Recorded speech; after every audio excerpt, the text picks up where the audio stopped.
মালয়েশিয়াতে আমাদের এক বাংলাদেশি ভাই পেঁপো চাষ করে কলা চাষ করে অনেক ডেভেলপ হয়েছে।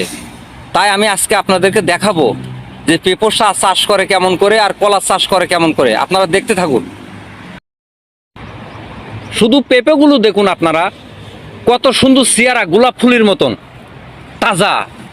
এর ভিতরে কিন্তু বিচি কম। কষ্ট করতে হবে, কষ্ট না করলে জীবনে সফলতা আসবে না। এই বাংলাদেশি ভাই আজ কষ্ট করে বলি আজ ডেভেলপ হয়েছে। দেখুন কত পরিষ্কার পরিচ্ছন্নতা, প্রচুর কষ্ট করে এই বাগানে। কষ্ট করে করে তিল তিল করে এই সব বাগানটা গড়ে তুলছে। গাছ কিন্তু ছোট, ফলন বেশি।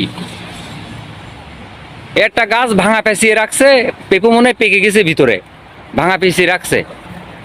ওই একটা প্লাস্টিক পেঁচিয়ে রাখছে। এই যে মাঝখানে ফাঁকা ফাঁকা দেখছেন না, এগুলো পেড়ে বিক্রি করে দিছে। এই দেখুন। আর এই পাশে কলা বাগান দেখুন। এই কলা বাগান আমি আপনাদেরকে দেখাচ্ছি।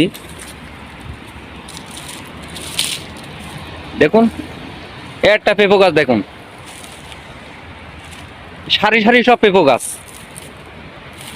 আর এই যে এটা কলা বাগান, এই কলা বাগানে প্রচুর কলা হয়েছে।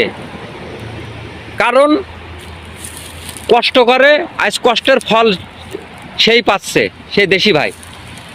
আর আরেকটা উন্নত জাতের কলা দেখাচ্ছি আমি আপনাদেরকে। দেখুন এক হাত লম্বা এই কলা। এই দেখুন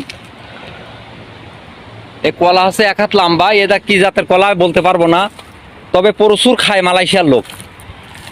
এই গাছগুলো দেখুন, তরকারিতে এই পাতা দেয়, তরকারি খুব স্বাদ হয়। এই বাগানটা অনেক লম্বা। আজকে এই ভাইটা খুব ডেভেলপ হয়েছে এই বাগান করে।